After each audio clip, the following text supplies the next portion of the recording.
لەبێ لە بەرنامەی هەفتانە لە کوردستان 24ەوە لەگەڵتانم. بەرنامەی هەفتانەیەم جارش کۆمەڵێک بڕگە و بابەتی جیاواز و سەرنجڕاکێشی لەخۆ گرتووە تا کۆتایی بەرنامەکە لەگەڵمان بن.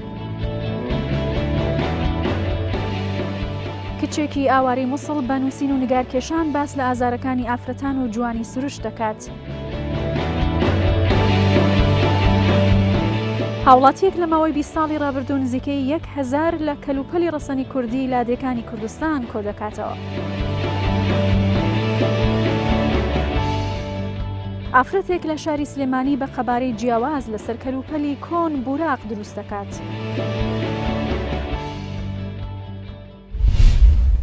گەنجێکی خەڵکی قەزای سۆرانی سەر بە پارێزگای هەولێر هەر لە منداڵیەوە خولیای کۆکردنەوەی کاسێتی کۆن و هەروەها ئامێرەکانی تۆمارکردنی کۆنی هەبووە توانوێتی ژمارەیەک لەو کاسێتانە کۆ بکاتەوە کە ئێستا 400 کاسێتن و هەروەها ئامێری تۆمارکردنی کۆنن کە تەنیا و کاسێتانەش بەشێکی زۆریان لەلایەن گەنجە دەست دەکەوێت توانوێتی لە کارەکەشیدا زۆر سەرکەوتوو بێت.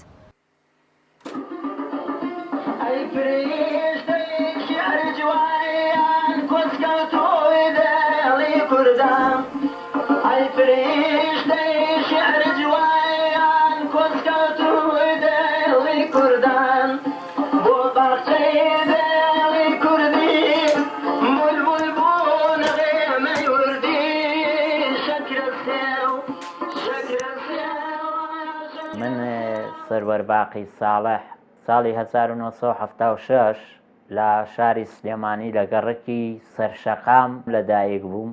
لە تەمەنی 9 ساڵیمەوە دەستم کردووە بەو شتانە بە کۆکردنەوە و بە وتنی گۆرانی و ئیتر لە زۆر ئاهەنگەکانی ئەو سەردەمانە بووکەکان زۆر بەشداریم کردووە و بە تەپڵێکەوە چینە ناو شایەکانەوە گۆرانیمان ئەوت و ئیتر ئەو زەمانە زەمانێکی خۆش بووە بەڕاستی. زۆرم لەو شریتانە هەیە کە ئێستا ڕەنگە لە بازاڕە هەر نەمابێ. بە نمونە بە پێت بڵێم من سوڵتانی محەممەدیم هەیە کە یەکێک بووە لە مەتیقەکانی مکریان لەگەڵ ماملێ و حەسەن زیرەکە ئەو زەمانە گۆرانیان پێکەوە وتووە. ئەوڵای سنجانم هەیە. ئەوڵای سنجان هونەرمەندێکی گەورە بووە کە ماملێ گۆرانیەکانی چەند گۆرانیەکی ئەوڵای سنجانی یعنی پێکەوە وتویانەتەوە ئەوڵای سنجان ئاوازی بۆ دانا. بۆ نمونە گۆرانی زەمانە گوڵێکی دامێ ئەی گوڵ فرۆش تاکەی ئەمانە کە ماملێ وتونێتەوە می ئەوڵای سنجان پێش ماملێ وتونی. تر لە ساڵی 60ەکانەوە بۆ 90ەکان زیاترم لایە نزیکەی لەوانەیە 300-400 شریتێکم هەبێ.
کەلوپەلەکان زۆربەیم دەست کەوتووە بە پارە یعنی کڕیمە ئیتر هیوایەتم بووە.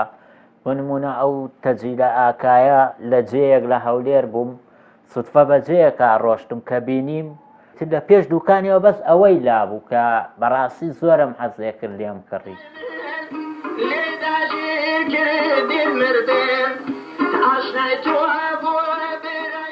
ئەو شریتە ئەحمەد شەماڵ و ئاواتی ئامەقەرەجە ساڵی 76 یەکەم شریتیانە. قەناعەتم پێەکەی لە تەمەنی 12 ساڵیمەوە ئەو شریتەم هەیە.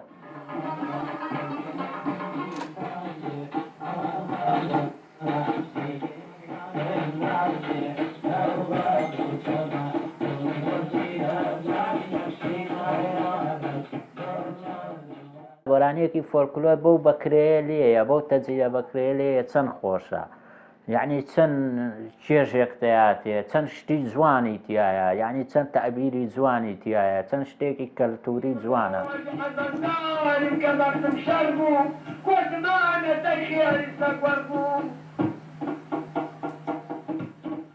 ئەم ژوورە حساب کە سەرمایەیەکە بۆ من یعنی قەناعەت بکە لە هەر جێیەک بم لە هەر شوێنێک بم کە یەمەوە یەخسەر ئێمە ئەم ژوورەوە شاعیرێک چۆن شیعرێکی بۆ دروستە بێ وەکو کۆرپەلەیەکە لە دایکە بێ لە ناخیا دروست ئەبێ خۆشەویست ئەبێ لای منیش تەبعەن ئەو شتانەمووی خۆشەویستن لام.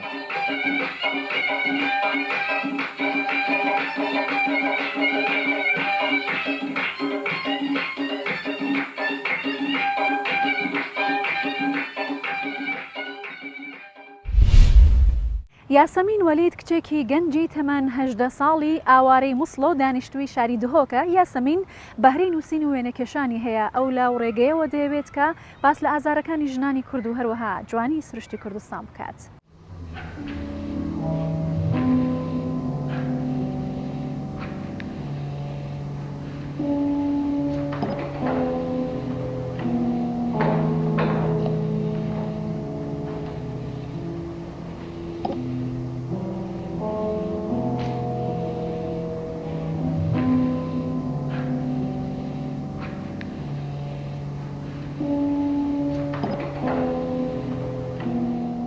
اللوحات اللي أعبر عنها دائما تخص المشاعر. ئەو تابلوانەی کە من ئەیکێشم زیاتر لە خەیاڵەوە وەرگیراون هەرچەندە ئەوانەی دیکەش لە ڕاستیە هەیە بەڵام زیاتر هەوڵ دەدەم پشت بە خەیاڵەکانم ببەستم. ئەوەی کە من زیاتر حەز دەکەم کاریان لەسەر بکەم زیاتر لە قوتابخانەی هەست و نەستی منەوە وەرگیراون واتە لە خەیاڵەکانمەوە دەریان دەهێنم وێنایان دەکەم. تەنیا تایبەت بە هەستەکانی من نین بەڵکو هەستی هەموو مرۆڤەکانن کە کۆمەڵە هەستێکی هاوبەشە. بس غالبيتها جسدها عن مشاعر الإنسان وعن إحساسه.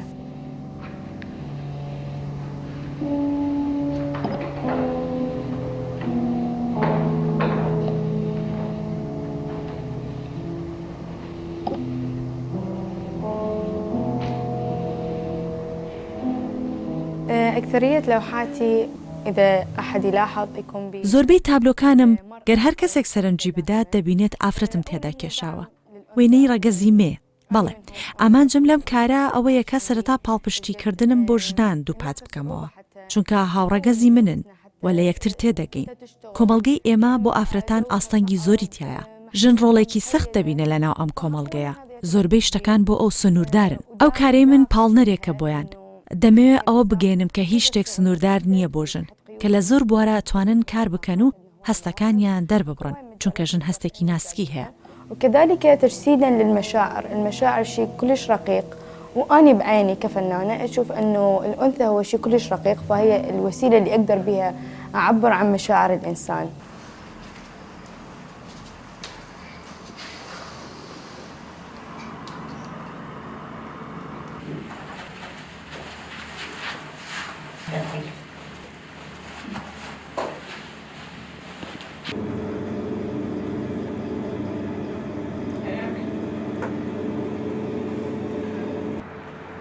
إلى أن تطورت شوي شوي. وردە دەستم بەم کارە کرد. سەرەتا مامۆستاکانم زۆر پاڵپشتم بوون و پێشەنگای قوتابخانەیان بۆ دەکردمەوە.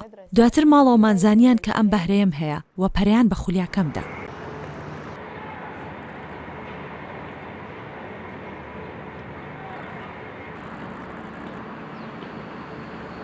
بدأ من شغف وحب للألوان وللإبداع وكنت أعتبرها طريقة للتعبير. بێگومان پەیوەندیەکی تایبەت لە نێوان من و ڕەنگدا هەیە کە سەرنج دەدەی دەبینیت ڕەنگەکان زۆر ئاوێتەی من دەبن. بە تەواوەتی خۆم لەناو تابلۆکانمدا دەبینمەوە. لە چەند پێشەنگایەکیش بەشداریم کردووە لەلایەن قوتابخانەکەمانەوە ڕێک دەخران. لە زانکۆی دهۆکیش بە هەمان شێوە پێشەنگای تایبەت بە خۆمم کردوتەوە. وسويت معرض خاص بها بجامعة دهوك.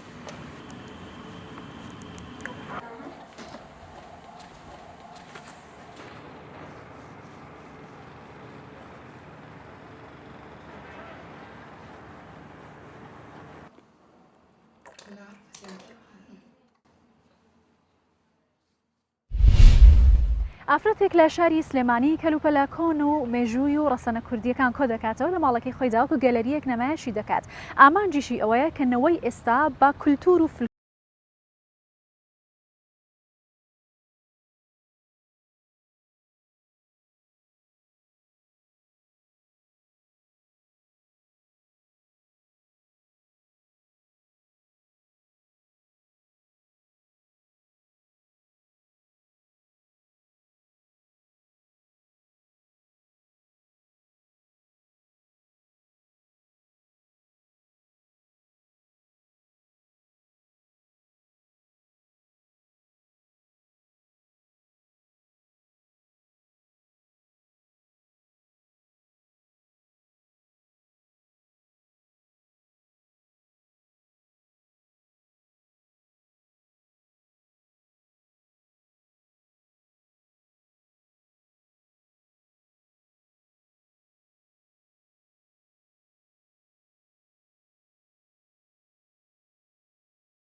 خۆی هەبووە ئیتر لە ماڵەکانە لە باتی هەموو شتێک بەکارێنراوە، جلی تێکراوە، زەخیریان تێکردووە، تەنانەت قاپقاچاقشیان تێکردووە، سەرەکەشی نوێنیان لەسەرداناوە. ئیتر بە دووسێ شێواز هەبووە، نەوعێکیانە بۆ بچووک بووە، بەس کەرەسەی چیان تێکردو بڵین شەکر و چاو پیاڵە و قۆری و ئەم شتانیان لە ناوە داناوە، پێشیانەوە سنووقی شەکر و چا و ئەمانەی تریش کە بە قەبارەیەکی گەورەیە نوێنیان لە سەرداناوە و جلیان تێکردو و هەنێ جار زەخیرەشیان لە ناوە داناوە و ئێستاش من هەوڵێم بە هەردوو قەبارەکە دروستی کەمەوە، بەڵام جاری واشەیە بڵین هیوا هەیە داواکە لەسەر بە پێی شوێنەکەی بە پێی قیاسی شوێنەکەی ئەڵێ مەوێت ئەوە نەبێ بەو قەبارەیە جێبێتەوە لە ماڵەکەی منە، من بەو شێوازانە دروستیەکەم.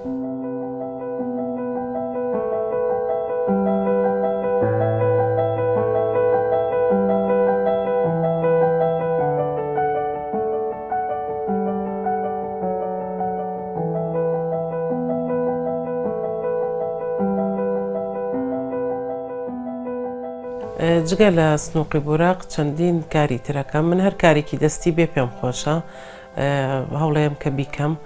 یەکێک لەو کارانە کاری وێنەکردنە لەسەر شوشە کە بە بۆی تایبەت وێنەی لەسەرەکەم، ئیتر کووپ بێ، پیاڵە بێ، فنجانە، سینیە یاخود چرایە، هەر بابەتێک بێت خۆی سادە و ساکارە کەلوپەلەکە، بەڵام من وێنەی تێ ئەەکەم و جارێکی کە تازای ئەەکەم و یکەم بە شتێکی نوێ و جگە لەوانە شەر بە ئیش بە ڕێزینەکەم کە مادەیەکی تازەیە و هونەرێکی تازەیە، ترسینی پێ دروستەکەم، قاپە ئەکسسواراتە، جۆرەها شتی لێ دروستەکەم کە بۆ ناوماڵ و بۆ جوانکاری یاخود وەکو خشەڵ وەکو مەدالیای دەست یاخود وەکو ملوانکە بەکارێن.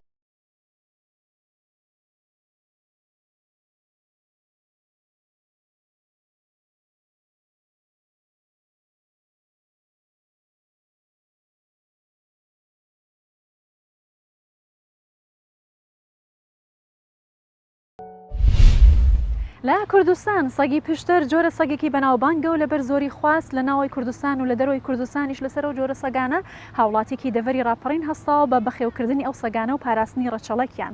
سەگی پشتەر زیاتر بۆ بەستی پاراستن بەخێو دەکرێت لەبەرەوەی توانای ڕوبەڕووبوونەوەی گورگ و کەمتیاریشی هەیە. نرخی هەر سەگێکیش نزیکەی $50,000 دەبێت.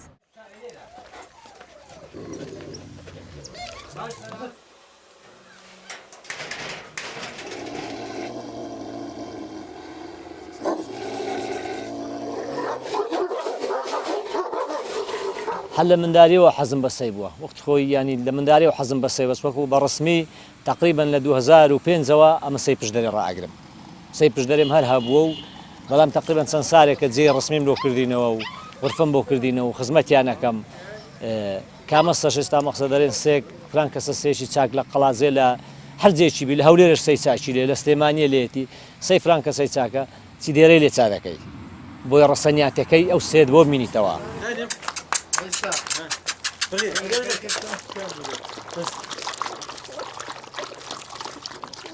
مەسرەفی زۆر لێ بەخێوکردنی سەی زۆر قورسە لەبەرەوەی تو سەی کە خزمەتی دەکەی داو دەرمانی دەوێ بە کوردەکە حساب کە پاسەوانێکی دەبێ بنی خاوێن تێوە دەبێ ڕۆژانە دەریکەی بۆی پیسایی لە ژۆرێ نەکە ئێستا 24 تا 24 ساعت ئەگە دەری نەکەی پیسایی لە ژۆرێ ناکە لە دوای 24 ساعتی بێ ئەمە لەبێ لەناستا یەکێک وایە تەسوێرش کرد غورفەکان هیچی پیسایی لە ژوورێ نەکردووە لەبەر چاوەڕێی وەختی خۆکە دەریکێ دەرێ خواردنی دەوێت ئەمان ڕۆژانە دەبی جەمێکی تێر خواردنی دەوێت.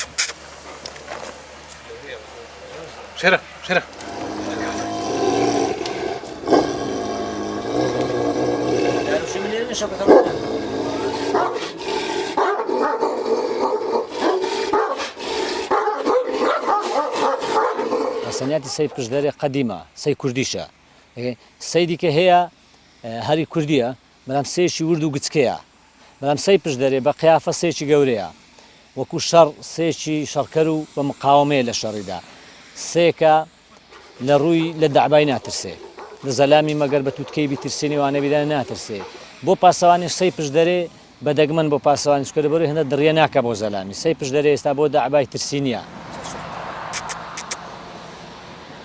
هیچ ئاژەلێک نەمدیوە لە سەی بە وەفاتر بێ یعنی دەگە زۆر ئاژەلی ئینسان لەوانەیە تێکەڵاوی کردیان ڕایگربی بەڵام هیچ شتێک نییە وەک سەی بە وەفا ئێستا سەی خزمەتەکەی تەبان هیچ دەعبایەک ئەگە خزمەتی شت کرد ئەگە ئازارت پێگان لەوانەیە تا حدێکی پڕدات ئێستا سەم هەیە بەخۆم خزمەتم کردو لەبەر چاویت و تابعاً لەوانەیە هەر بە چەقوی زۆر جار عملیاتم کردو هەر بەبێ بەنزین عملیات کردووە هیچ کێشەی نییە چکە دەزانەیە کە ئەتو خەریکیوی 20 سال هەوی پێش ئێستا سەم هەوە بەڵام دەگە برادێرێکیەوە هەر ئەومان دەکرد سوحبەتمان دەکرد پێی دەرێن دەست ئاقاری بووین نەمزانی سێکە وای زانی شەڕمانە سێکەم لە پشتڕا پڕی کابرایدا کە لێک گیر بووینە سوحبەتمان دەکرد بۆ ئەوەی نەبوو ئەو وەفام لە سەیدیوە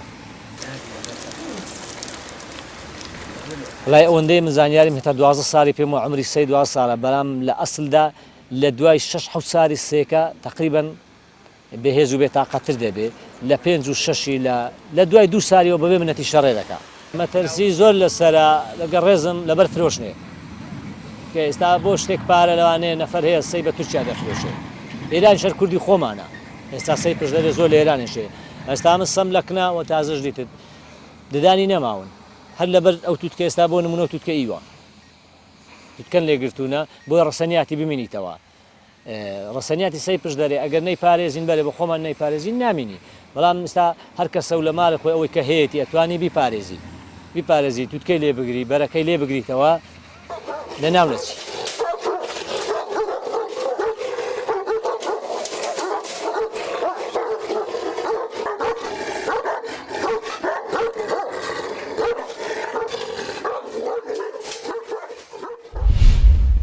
سعید بارانی هاوڵاتێکی قەزای بەردەڕەشە تەمەنی 63 ساڵە بەڵام زیاتر لە 20 ساڵە خەریکی کۆکردنەوەی کەلوپەلی ڕەسەنی کوردەواری لادێکانی کوردستانە ئێستا لە ماڵەکەی خۆیدا زیاتر لە 1000 پارچەی کۆ کردوتەوە و بە شێوازێکی زۆر جوان پاراستویەک و مۆزەخانەیەکی بچووکیشی لێ هاتووە.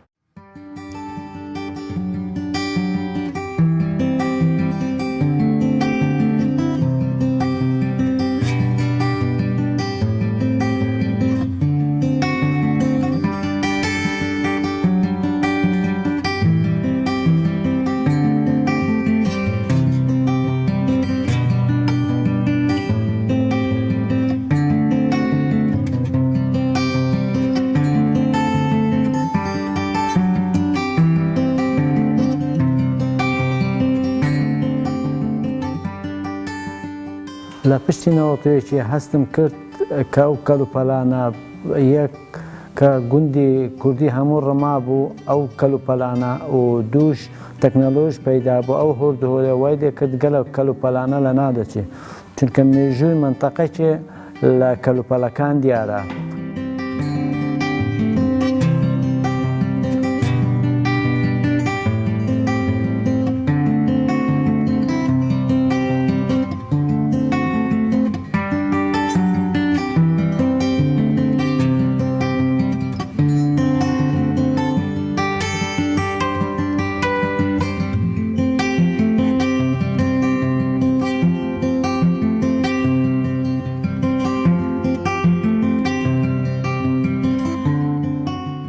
ئەو کەلوپەلانەیە کە کۆم کردەوە و کەلوپەلانە کشتتوکالیە لە دوورنەیە لە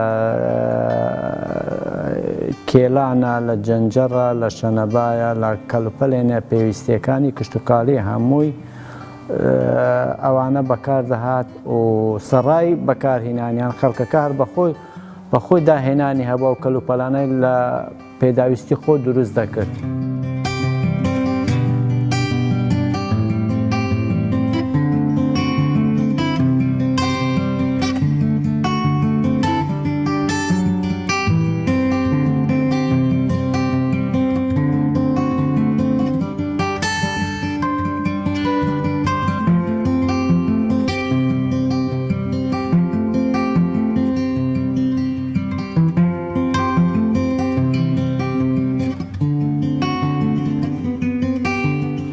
ئارمانجێ من لە کۆکردنەوەی و یانخڕکردنەوەی ئەر و کەلوپەلانە دوو ئارمانجم هەیە. یەک لەوانە بکەمە مۆزەخانەێک و دوانەوەی دوا ڕۆژ بێن سەردانی بکەم میوان سەردانی بکەم بتوانن مێژووی بە چای خۆیان بدێنێن مێژوی منتەقەی لەو کەلوپەلانە دیار بێت. دووش هەبوونی تەکنەلۆجیا و گوندەکانی کوردستان ڕما بوو ئەوە وای لێ کرد مێژووی کوردستان بڕمێت.